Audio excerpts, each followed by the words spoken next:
दोस्तों, हमारा भविष्य पहले से लिखा हुआ है, ऐसा कई लोग मानते हैं अथवा कई लोग इस बात को पूर्ण रूप से नकार देते हैं। यह प्रश्न हमेशा से ही बहस का विषय बना रहता है। कहा जाता है, जैसा कर्म हम इस जन्म में करते हैं वैसा उसका परिणाम हमें अगले जन्म में ही मिलता है। आज की इस वीडियो में हम इसी बात पर गहराई से चिंतन करेंगे। नमस्कार दोस्तों, सत्यम शिवम सुंदरम चैनल में आपका स्वागत है। दोस्तों, कृष्ण कथा में हम देखते हैं कि आकाशवाणी हुई थी, देवकी का 8वां पुत्र कंस का वध करेगा। लेकिन यह बात सुनकर कंस ने कहा, वह मेरा वध तो तब करेगा जब मैं उसको उत्पन्न होने दूंगा। इस सोच के साथ जब देवकी का कोई पुत्र जन्म लेता तो कंस वहां जाकर कुछ घंटों के भीतर ही उस पुत्र को मौत की नींद सुला देता था। लेकिन जब देवकी के 8वें पुत्र की बारी आई तो विधि के विधान के साथ जन्म भी लिया और बाद में कंस का वध भी किया। ऐसा इसलिए हुआ क्योंकि कंस के मृत्यु की भविष्यवाणी हो चुकी थी।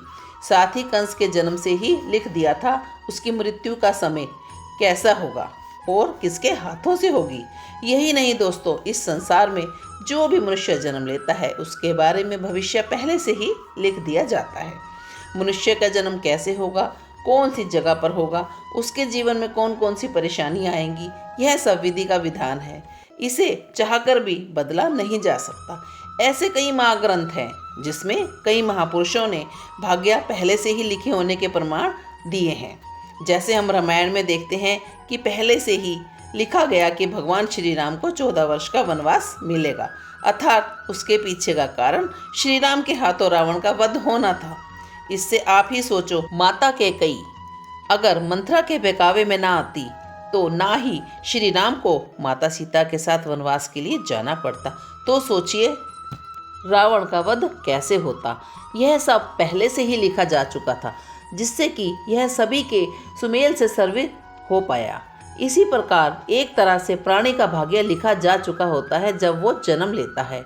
हम सब नाटक के छोटे से पात्र हैं जिनका किसी न किसी उद्देश्य के चलते संसार में जन्म हुआ है। लेकिन यह बात भी गलत नहीं है कि आपकी किस्मत आपके कर्मों पर आधारित है।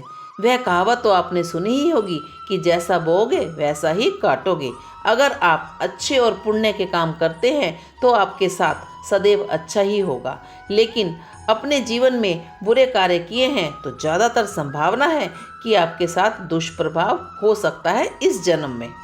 अर्थात अपने बबूल रूपी बुरे कर्म किए हैं तो आम जैसा मीठा फल आपको कहाँ से प्राप्त होगा। इसलिए शास्त्रों में हमें धर्म और पुण्य के कार्य करने की प्रेरणा दी गई है।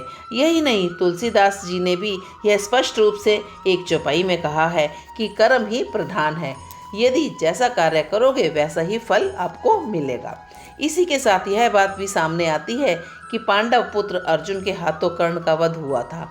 अर्जुन ने कहा, माधव आपने मेरे ही हाथों अपने ही श्रेष्ठ का वध मेरे हाथों से क्यों लिखा, यह कैसे भाग्य है। तो श्री कृष्ण ने कहा, पांडव पुत्र मैं कौन होता हूँ किसी मनुष्य को प्रारंभ देने वाला। यह तो करने का फल है। जिस तरह उसने जीवन में कर्म किए हैं उसके फल स्वरूप परिणाम मिल गया। श्री कृष्ण ने कहा, तुमने धर्म का रास्ता चुना और कर्ण ने अधर्म का रास्ता, तो ऐसे में मैं क्या कर सकता हूँ। लेकिन फिर भी मैंने उसे कई विकल्प दिए, परंतु उसने हर बार दुर्योधन और उसकी मित्रता को ही आवश्यक समझा।